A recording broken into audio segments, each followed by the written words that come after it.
Hello everyone, मैं हूं doctor विशेष पारसरी। आप मुझे श्लोक सर के नाम से भी जानते होंगे।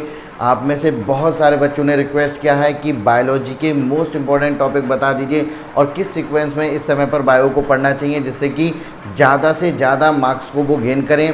जितना भी बायो में पढ़े वो 100% एग्ज़ाम में आ रहा हो। तो मैंने कुछ ऐसे इम्पोर्टेंट टॉपिक आपके निकाले हैं जो हमेशा आपको जो है नंबर देकर ही जाते हैं। अगर आपने अच्छे से पढ़ा है इनको तो आपको निराश नहीं होना पड़ेगा कि यहाँ से क्वेश्चन नहीं आया, ठीक है ना। ऐसे चैप्टर मैं आपको बताने जा रहा हूँ, 15 ऐसे टॉपिक्स मैं आपको बताने जा रहा हूँ स्पेशली, जहाँ से हर साल क्वेश्चन आते हैं और एक अच्छे अमाउंट में आते हैं। तो जो मैंने सीक्वेंस बनाया है आप उसी सीक्वेंस में, अगर आपने अभी तक नहीं पढ़ा है तो इनको पढ़ना स्टार्ट कर दीजिएगा। साथ ही अगर आपने अभी तक पढ़ लिया है तो रिवीजन अगर आपको करना हो तो इसी सीक्वेंस में करिएगा। क्वेश्चन प्रैक्टिस प्रीवियस ईयर की इसी सीक्वेंस में लगाइएगा। ये सीक्वेंस आपके लिए बहुत ज़्यादा इंपॉर्टेंट होने वाला है। चलिए फिलहाल मैं बात करता हूँ आपसे 1 बाय 1 इन सभी चैप्टरों के बारे में और उनसे पिछले सालों में कितने क्वेश्चन अभी तक आ रहे हैं लगातार, उनके बारे में भी मैं आपको बताऊंगा। नंबर ऑफ क्वेश्चन भी मैं आपको बताने वाला हूँ। साथ ही एक छोटा सा और इन्फॉर्मेशन मैं आपको दे दूं कि मैं आपके लिए केमिस्ट्री का complete free of cost course चला रहा हूं, क्रैश कोर्स, इसी यूट्यूब चैनल पर। तो आप रोज़ रात 9 बजे उसे ज्वाइन करना बिल्कुल मत भूलिएगा। अभी मैं NCERT अंडरलाइन सीरीज उसमें करा रहा हूं, जिसमें मैंने कल एस ब्लॉक कराया था। आज मैं D एंड F ब्लॉक कराने वाला हूं। लिंक मैंने डिस्क्रिप्शन में दिया है आज की क्लास का, तो आप उस लिंक पर क्लिक करके रिमाइंडर को सेट जरूर कर लीजिएगा। फिलहाल आगे बढ़ते हैं और आपसे यहाँ पर बात करते हैं इम्पोर्टेंट टॉपिक की, ठीक है ना।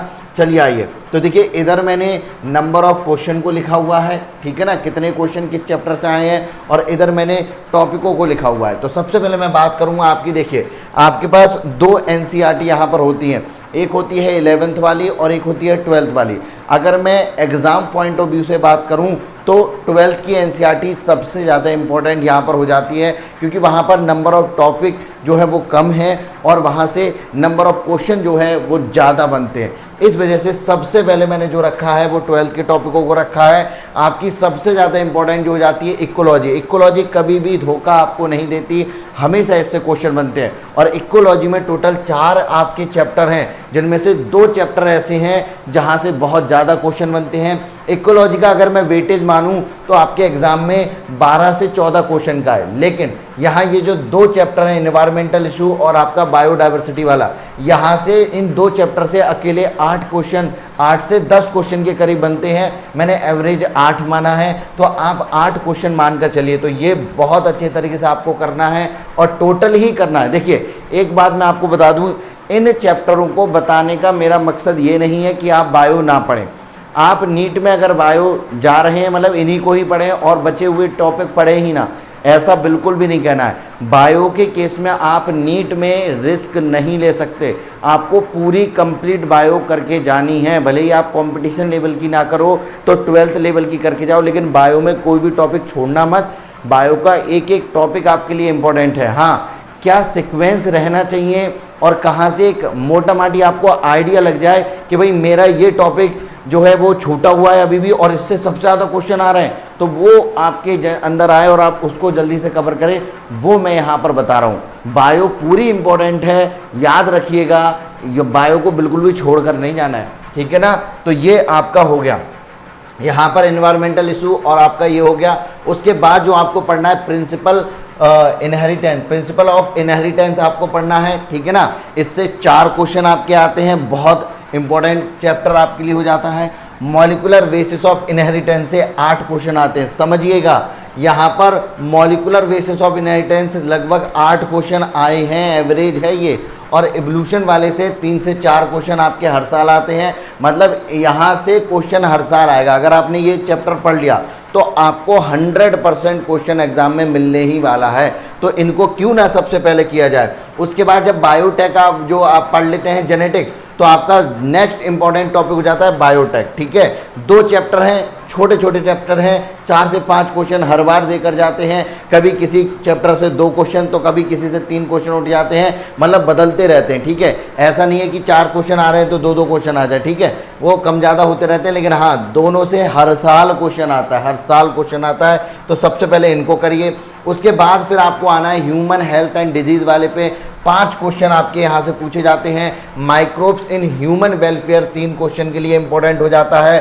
फूड प्रोडक्शन वाला जो है वो 2 क्वेश्चन के लिए, इसको आप अभी छोड़ भी सकते हैं, कोई दिक्कत नहीं है, लेकिन ऊपर वाले इनको मत छोड़िएगा। ह्यूमन हेल्थ एंड डिजीज और माइक्रोब्स इन ह्यूमन वेलफेयर, ये सबसे ज़्यादा इंपॉर्टेंट है। उसके बाद सेक्सुअल रिप्रोडक्शन इन प्लांट 4 से 6 क्वेश्चन आपके आते हैं। ह्यूमन रिप्रोडक्शन से 3 से 4 क्वेश्चन आपके बनते हैं। रिप्रोडक्टिव हेल्थ से 2 क्वेश्चन हर साल आते हैं, वेरी वेरी इंपॉर्टेंट। यहाँ से 3 क्वेश्चन भी आपके बन जाते हैं रिप्रोडक्टिव हेल्थ से, लेकिन 2 क्वेश्चन तो आएंगे ही आएंगे। उसके बाद यहाँ तक ये 12th के पोर्शन था आपका। अब यहाँ से स्टार्ट होती है आपकी 11th का बायोलॉजी, ठीक है। 11th में सबसे पहले आपको पढ़ना चाहिए साइटोलॉजी, ठीक है। साइटोलॉजी, बायोमोलिक्यूल, सेल साइकिल, इनसे हर साल क्वेश्चन आते हैं, ठीक है, जिसमें कि आपका पूरा टोटल 10 क्वेश्चन का एवरेज है। ये जो यूनिट है आपकी पूरी 10 क्वेश्चन के लिए इंपॉर्टेंट आपके लिए हो जाती है। हाँ, यहाँ सेल साइकिल और सेल डिवीजन है, इससे सबसे कम क्वेश्चन आते हैं, लेकिन सबसे ज़्यादा ज़रूरी बात यह है कि हर साल क्वेश्चन आता है और बहुत कम 2 पेज हैं आपके एनसीईआरटी में जहाँ से क्वेश्चन बनता है। Cell cycle and cell division में जाओगे तो बस 2 पेज में आपका पूरा का पूरा क्वेश्चन हमेशा वहीं से ही आता है। आपका डिफरेंट स्टेजेस जो होती है ना, उन्हीं से क्वेश्चन आपके बनते हैं अलग अलग तरीके के, तो ये आपके लिए इंपॉर्टेंट हो जाती है। फिर हम आते हैं मॉर्फोलॉजी और एनाटॉमी वाली जो है यूनिट पर, इससे 10 क्वेश्चन आपके बनते हैं, तो ये बिल्कुल मत छोड़िएगा, अच्छे से करिएगा। बायोलॉजिकल क्लासिफिकेशन 6 क्वेश्चन के लिए इंपॉर्टेंट है। मैं ये आपका प्रीवियस ईयर में जो भी एग्ज़ाम हुआ है उससे मैं एनालिसिस करके आपको बता रहा हूँ। एनिमल एंड प्लांट किंगडम से आपका 9 क्वेश्चन बनता है। अगर मैं लिविंग बर्ड को भी जोड़ दूँ तो पूरा 10 क्वेश्चन यहाँ पर हो जाता है। अगर आप इसको अच्छे से कर देते हो, एनिमल किंगडम, प्लांट किंगडम, तो ऐसे समझ लीजिए 7 से 8 क्वेश्चन आपके यहाँ पर पक्के हो ही जाते हैं। ह्यूमन फिजियोलॉजी को बिल्कुल नहीं छोड़ना है। आई थिंक ये तो आपकी बहुत अच्छी होगी ही होगी। तो यहाँ एवरेज आपका 14 का आया है, ठीक है ना। 14 मिनिमम 14 क्वेश्चन तो आपके हर साल आते ही आते हैं। 18 तक भी कभी कभी ये गया है। और यहाँ से डायग्राम बेस्ड भी क्वेश्चन कई बार आए हैं, तो डायग्राम इनके बिल्कुल मत छूटिएगा। इवन डायग्राम तो आपको किसी भी टॉपिक के नहीं छोड़ने हैं। दोनों 11th और 12th में जितने भी डायग्राम है, खासकर ह्यूमन रिप्रोडक्शन वाले में, वो तो बहुत अच्छे तरीके से करना है। अब बाद में आपका बचता है प्लांट फिजियोलॉजी, तो मैं ये कहूँगा प्लांट फिजियोलॉजी को सबसे बाद में करिएगा, पहले ऊपर वाले टॉपिकों को आप जो है सबसे अच्छे से करिए। तो ये कुछ एनालिसिस थी, आप नंबर ऑफ क्वेश्चन लिख लीजिए और इसी बेसिस पर अपना प्लान बनाइएगा। एक बात मैं कह दूं कि मैं एक बार फिर से बता दूं, मेरा मकसद ये नहीं है कि आप इन्हीं को ही पढ़िए और इनके अलावा कुछ पढ़िए मत बायो में, ये बिल्कुल भी आपको नहीं करना है। आपको सबसे पहले इन टॉपिकों को पढ़ना है जो मैंने आपको बताए हैं, ठीक है ना। कंपटीशन में कभी भी कोई भी चीज़ छोड़कर नहीं जाई जाती है। अगर आप कहीं भी जो है ऐसी वीडियो देखे हैं जो कह दे कि इन्हीं चैप्टर को पढ़ लीजिए, कुछ भी मतलब आपका सिलेक्शन हो जाएगा, तो वो बहुत गलत आपके साथ कर रहा है, या आप बहुत गलत कर रहे हैं अपने साथ अगर कुछ भी चीज़ छोड़कर जा रहे हैं तो, ठीक है ना। छोड़कर कुछ भी नहीं जाना है, सब पढ़ना है। एक तरीका मैंने एक सीक्वेंस आपको बताया है, इस सीक्वेंस को अगर फॉलो करेंगे तो कम मेहनत में अच्छे नंबर आप पाएंगे, बहुत अच्छे तरीके से आपके नंबर आएंगे, ठीक है ना। आप क्या चाहते हैं, कौन से टॉपिक पर मैं वीडियो बनाऊं, वो मुझे कमेंट सेक्शन में बताइए और फिर मैं आपको उसी टॉपिक पर जल्द से जल्द वीडियो प्रोवाइड कराने की कोशिश करूंगा। मैं आपके लिए रोज़ रात 9 बजे लाइव क्लास ले रहा हूं, तो वहां पर आकर उस लाइव क्लास को ज़रूर जो है ज्वाइन करिएगा। अगर आपने इस चैनल को अभी तक सब्सक्राइब नहीं किया है तो चैनल को सब्सक्राइब करिए, बेल आइकन को प्रेस करिए और ये वीडियो इम्पोर्टेंट है, अपने सभी दोस्तों तक इसको शेयर करिए। मिलते हैं आपसे नेक्स्ट वीडियो में। Thank you so much.